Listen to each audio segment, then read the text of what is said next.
नमस्कार साथियों, मैं आपका दोस्त अरशद अली बोल रहा हूं। दोस्तों, आज आपके बीच हाजिर हूं एक इंफॉर्मेशनल वीडियो लेकर। दोस्तों, अगर आप स्टूडेंट हैं तो ये वीडियो आपके काम की है। दोस्तों, आप ये तो जानते होंगे कि यूपी बोर्ड का सिलेबस कंप्लीटली चेंज हो चुका है और एनसीईआरटी का जो पैटर्न है वो लागू हो चुका है। तो दोस्तों, अब भी मैं स्टूडेंट से मिलता हूं, इंटरेक्शन करता हूं, तो स्टूडेंट काफी कंफ्यूजन में रहते हैं कि वो किस राइटर की बुक पढ़े, क्योंकि एक एनसीईआरटी की बुक तो है ही जो सरकार ने लागू की है, लेकिन उसके अलावा भी कुछ प्राइवेट राइटर्स हैं, उनकी बुक भी मार्केट में आई हुई है। तो स्टूडेंट उस चीज को लेकर काफी कंफ्यूजन में है कि मैं कौन सी राइटर की बुक पढ़ूं, मैं प्योर एनसीईआरटी पढ़ूं या किस बुक में से एग्जाम में से पेपर आएगा और किस तरह से मैं अच्छी तैयारी कर पाऊंगा। तो दोस्तों, वीडियो को पूरी देखना, आज हम इस बारे में पूरी डिटेल से बात करने वाले हैं। तो चलिए दोस्तों, शुरू करते हैं। दोस्तों, हमारे पास कुछ फेमस राइटर है, मैं आपके सामने उनके नाम लिख देता हूं।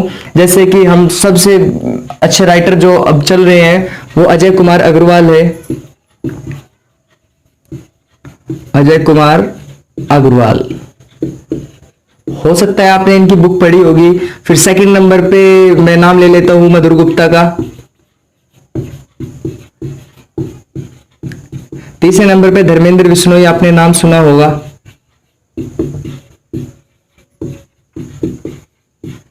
तो फिर एनसीईआरटी तो हमारी है ही।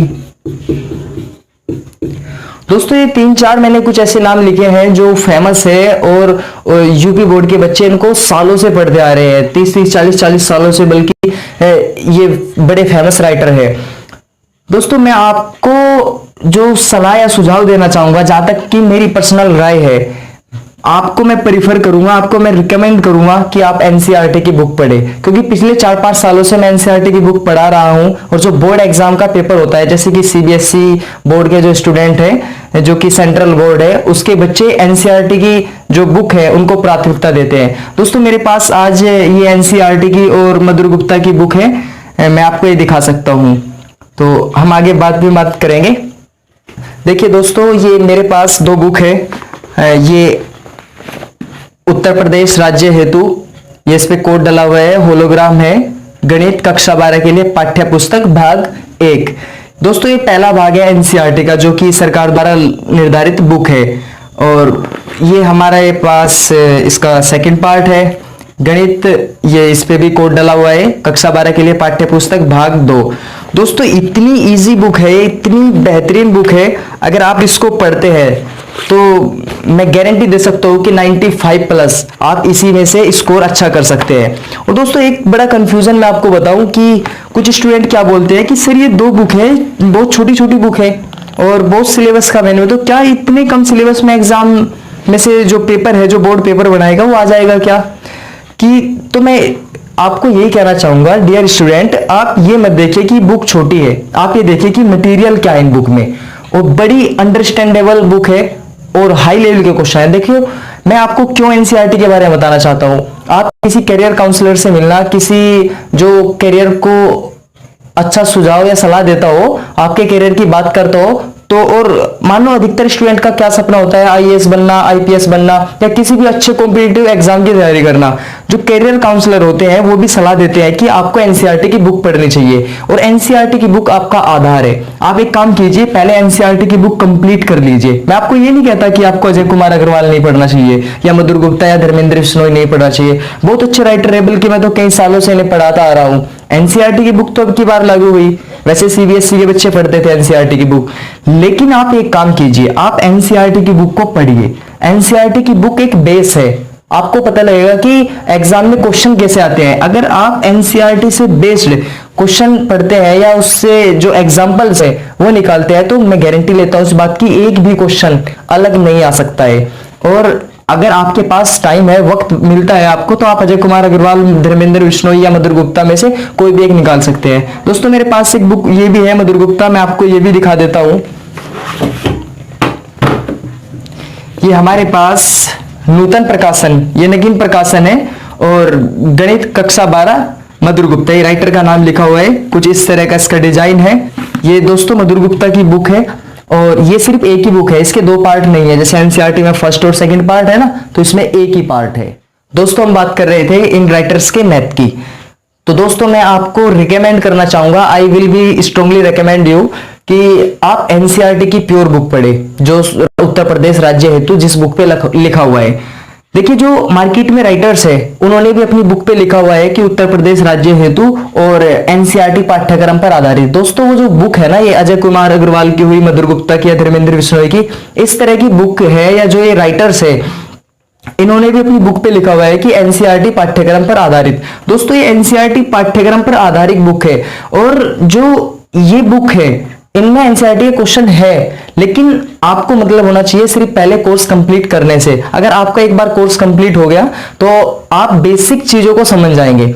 अगर आपने एक बार बेसिक चीजों को समझना स्टार्ट कर दिया तो फिर जो डिफिकल्ट चीज है, देखो अगर मैं बात करता हूं अजय कुमार अग्रवाल के मैथ की, ये हमारा अजय कुमार अग्रवाल का मैथ है।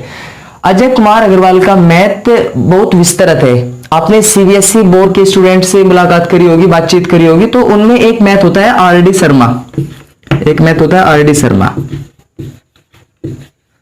तो जैसे आरडी शर्मा का मैथ है बहुत ज्यादा विस्तृत है और बहुत डिटेल में समझाया गया है, तो कुछ इसी तरह का अजय कुमार अग्रवाल का मैथ है, बहुत ज्यादा डिटेल में समझाया गया है। लेकिन दोस्तों इतना वक्त थोड़ी होता है। अगर आप एक बार एनसीईआरटी की बुक कंप्लीट कर लेते हैं तो फिर आप अजय कुमार अग्रवाल पढ़िए या मधुर गुप्ता या धर्मेंद्र बिश्नोई, जैसी आपकी चॉइस है, जैसी आपकी मर्जी है, आप इस तरह की बुक पढ़ सकते हैं। एनसीईआरटी की बुक पढ़ने से हमें क्या फायदा होगा या हमें किस तरीके से पढ़नी चाहिए, इसके ऊपर भी मैं एक वीडियो बनाने वाला हूं। तो अभी हम बात कर लेते हैं कि एनसीईआरटी की बुक हमें किस तरीके से पढ़नी चाहिए जिससे कि अच्छे मार्क्स आ सके। दोस्तों पहले तो हमें इंट्रोडक्शन पढ़ना चाहिए। कोई भी चैप्टर हमने स्टार्ट किया, मान लीजिए वो एप्लीकेशन ऑफ इंटीग्रेशन है, जिसको हम हिंदी में अवकलन के अनुप्रयोग बोलते हैं, तो उसकी जो बेसिक चीजें हैं, जो उसमें फॉर्मूलाज है, उनको अच्छे तरीके से लर्न करिए, सीखिए। जो ये चैप्टर है, इस चैप्टर का इंट्रोडक्शन क्या है, ये कहना क्या चाहता है चैप्टर, सबसे पहले तो उस बारे में बात करिए। दूसरी बात ये कि इसके एग्जाम्पल को सोल्व कीजिए। ये मत मान के चलिए कि जो एक्सरसाइज में, जो टेक्स्ट बुक में एक्सरसाइज के क्वेश्चन है वही एग्जाम में आने वाले हैं, ऐसा बिल्कुल नहीं होता। आप देखना मोस्टली जो क्वेश्चन होते हैं वो एग्जाम्पल पूछे जाते हैं। तो आप सबसे पहले इंट्रोडक्शन पढ़िए, फिर उसके बाद एग्जाम्पल्स पढ़िए, उसके बाद एक्सरसाइज पे आइए। अगर आप इस तरह से करते हैं तो 4-5 महीने का टाइम तो एनसीईआरटी की बुक भी लेगी।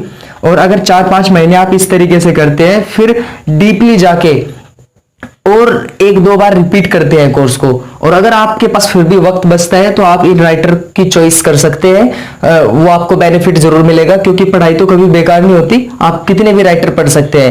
लेकिन दोस्तों मेरा लास्ट या अंतिम सुझाव कह लीजिए यही है कि आप एनसीईआरटी को प्राथमिकता दें। एनसीईआरटी के 2 पार्ट हैं, फर्स्ट और सेकेंड पार्ट। अगर आप फर्स्ट और सेकेंड पार्ट अच्छे से कंप्लीट कर लेते हैं, मैं भी 4 साल से देखता रहा हूं, 4-5 साल से, कि जो सीबीएसई के पेपर्स होते हैं वो भी एनसीईआरटी में से बनते हैं। कोई 1-2 क्वेश्चन तो हो जाता है इधर से उधर, लेकिन उसकी कोई बात नहीं। अगर हम अच्छे तरीके से पढ़ते हैं तो वो 1-2 क्वेश्चन जो एक्स्ट्रा आता है वो भी कर सकते हैं। तो दोस्तों आज का जो मेरा सलाह या सुझाव थी वो यही था कि आप एनसीईआरटी की बुक को प्राथमिकता दें और अच्छे तरीके से पढ़ें। आप एग्जाम में 100 से 100 मार्क्स लेके आ सकते हैं, कोई प्रॉब्लम नहीं है।